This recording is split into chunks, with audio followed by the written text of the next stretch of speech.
जिंदगी को जियो, उसे समझने की कोशिश ना करो। चलो वक्त के साथ उसे बदलने की कोशिश ना करो। 94.3 माई एफएम ये है और मैं विनी आपके साथ। और चलो आज कुछ अच्छा सुनते हैं। सुनाती हूँ एक कहानी एक पारिवारिक कार्यक्रम की। एक पारिवारिक कार्यक्रम चल रहा था, बहुत सारे लोग वहां इकट्ठे हुए थे। बहुत दिनों बाद सब एक दूसरे से मिले थे, बड़े प्रसन्न थे। सबके पास करने के लिए बहुत सारी बातें थी और साथ ही में स्वादिष्ट भोजन भी उनका इंतजार कर रहा था। रसोइये के पास से सबको बहुत ही सुंदर पुलाव की खुशबू आ रही थी। खुशबू इतनी बेहतरीन थी कि सबका मन ललचा रहा था और बड़े उत्सुक हो रहे थे कि इतनी अच्छी है जो खुशबू आ रही है भोजन की, इस पुलाव की, ये कब हमारे सामने परोस दिया जाए।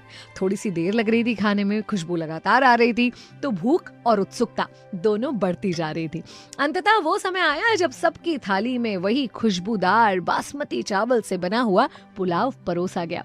सब लोग बड़ी खुशी से उस पुलाव की तरफ देख तो रहे थे, लेकिन जैसे ही खाना शुरू करने वाले थे तभी रसोइया रसोई से बाहर आता है और कहता है कि सुनिए, पुलाव जरा ध्यान से खाइएगा। सबने कहा क्यों, क्या हो गया? तो रसोइये ने कहा कि चावल में बहुत सारे कंकड़ थे। यूं तो मैंने कंकड़ बीन दिए हैं, मगर शायद एक आधा कंकड़ उसी में रह गया है, तो आप लोग ध्यान से खाइएगा, कहीं किसी के मुंह में ना आ जाए।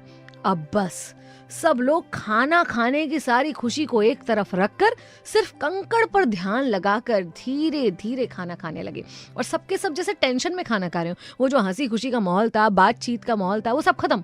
कोई किसी से बात नहीं कर रहा है, चुपचाप अपनी अपनी थाली का खाना खा रहे हैं, वो भी डर डर कर, सजग रहकर, घबरा कर, चिंता में आकर। जब खाना खत्म हुआ और किसी के मुंह में कंकड़ का टुकड़ा नहीं आया तो सबने एक दूसरे की तरफ देखा। उसके बाद रसोइये को बुलाया, बोले भैया तुमने हमारे साथ ऐसा क्यों किया यार, इसमें तो कोई कंकड़ नहीं था।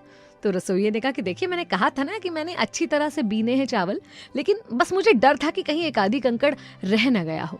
सब लोग बड़े दुखी हुए ये सोचकर कि अरे यार, इस रसोइये ने जो एक चिंता दे दी एक कंकड़ की, उसकी वजह से हम स्वादिष्ट खाने का मजा ही नहीं ले पाए। ना किसी ने खाने का स्वाद लिया, ना साथ भोजन करने के आनंद को महसूस किया। सबका ध्यान बस एकमात्र उस कंकड़ पर। कंकड़ मतलब प्रॉब्लम।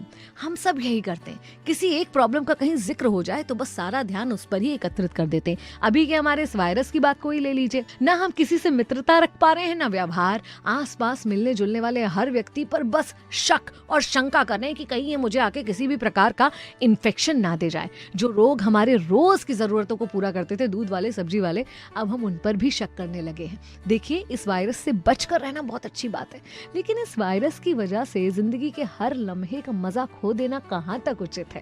सतर्क रहना अलग बात है और हर समय इस भय में जीना कि कहीं ये मेरे साथ ना हो जाए, ये एक अलग बात है। तो पॉजिटिव सोचिए ना। अब हमें इस वायरस के साथ आगे बढ़ना है। इससे कैसे बचना है ये भी हम बहुत हद तक सीख चुके हैं।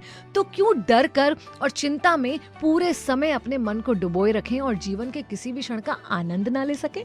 तो वायरस से बचिए, डरिए मत और जिंदगी को सिर्फ जियो मत, हर पल का आनंद उठाइए। 94.3 माई एफएम से मैं विनी। चलो आज कुछ अच्छा सुनते हैं।